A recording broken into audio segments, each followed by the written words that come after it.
তোমার মনের মধ্যে আগুন জ্বালিয়েছি,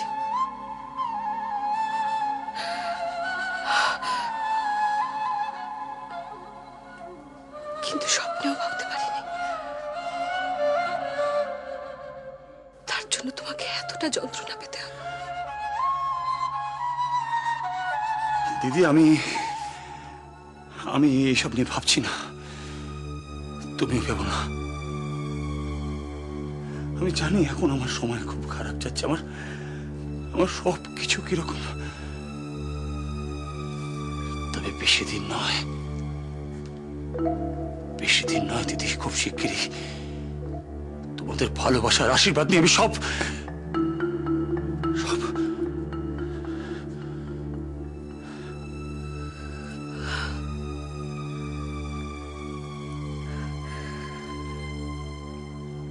তুমি সাবধানে থেকো, কেমন? সাবধানে থেকো।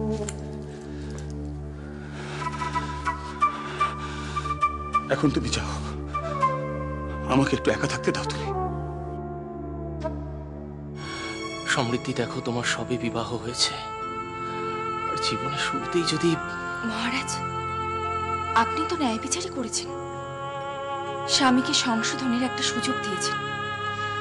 স্ত্রী হিসাবে আমার কাছে এর থেকে বড় আনন্দের কথা কি হতে পারে? তাছাড়া আমি যদি সত্যি সৌভাগ্যবতী হই, আমার যদি সিঁদুরের জোর থাকে, তাহলে আমি আমার স্বামীকে আবার নতুনভাবে ফিরে পাব। তবে আপনার এই সিদ্ধান্তটা কিন্তু একেবারেই সঠিক নয় মহারাজ। ঐশিকা, আজ খনা যদি না থাকতো তাহলে হয়তো আমি একটা ভুল সিদ্ধান্ত নিয়ে ফেলতাম, আর তার জন্য আমি নিজেকে কোনোদিনও ক্ষমা করতে পারতাম না। আমাদের সকলের খনার প্রতি কৃতজ্ঞ থাকা উচিত। আমরা যা করেছি তা তোমার ভালোর জন্যই করেছি।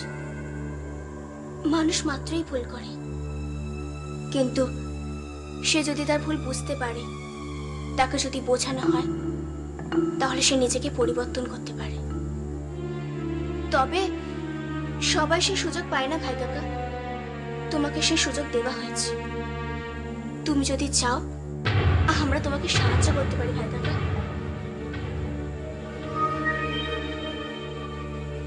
আমার আর কারোর কোনো সাহায্যের প্রয়োজন নেই, আর এই মুহূর্তে তোমরা দুজনে আমার এই কক্ষ ত্যাগ করো, যাও। তোমাকে শুধু এটুকুনি জানাতে এসেছিলাম যে আমরা তোমার পাশে ছিলাম, আছি ও থাকবো। ব্যাস, আর কোনো কথা নয়।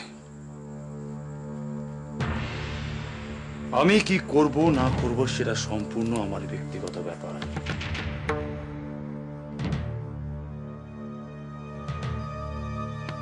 কারণ আমি জানি একজন প্রকৃত বীরের এই মুহূর্তে কি করা উচিত। পরাজিত হয়ে আগামী দিনের জন্য প্রস্তুত থাকা। শোনো ত্রিজটা, মহানামার সঙ্গে কোনো রকম অন্যায় করা হয়নি। মহানামা যা করেছে তার জন্য সে উচিত শিক্ষা পেয়েছে। আর আরেকটা কথা মনে রেখো, উপতিশ্বর রাজা বলে তাই মহানামার এই শাস্তি হয়েছে, তা না হলে ওর প্রাণদণ্ড হতো। কি অবলীলায় বললেন না, প্রাণদণ্ড। একবারও ভেবে দেখেছেন রাজিমা? যদি ভাই বোন একসাথে ভালো করে থাকতে চাও, তাহলে আমাদের কথা মতো চলো। তুমি বিশ্বাস করো, এতে তোমাদের দুজনেরই মঙ্গলই হবে। জানো মিহির, ছোটবেলায় মা রাজিমার কাছে অনেক মহাভারতের গল্প শুনেছি, কত রোমাঞ্চকর হয়েছে, কিন্তু এই গল্পের ভেতরে এত যন্ত্রণা লুকিয়ে আছে তা আমি বুঝতে পারিনি মিহির।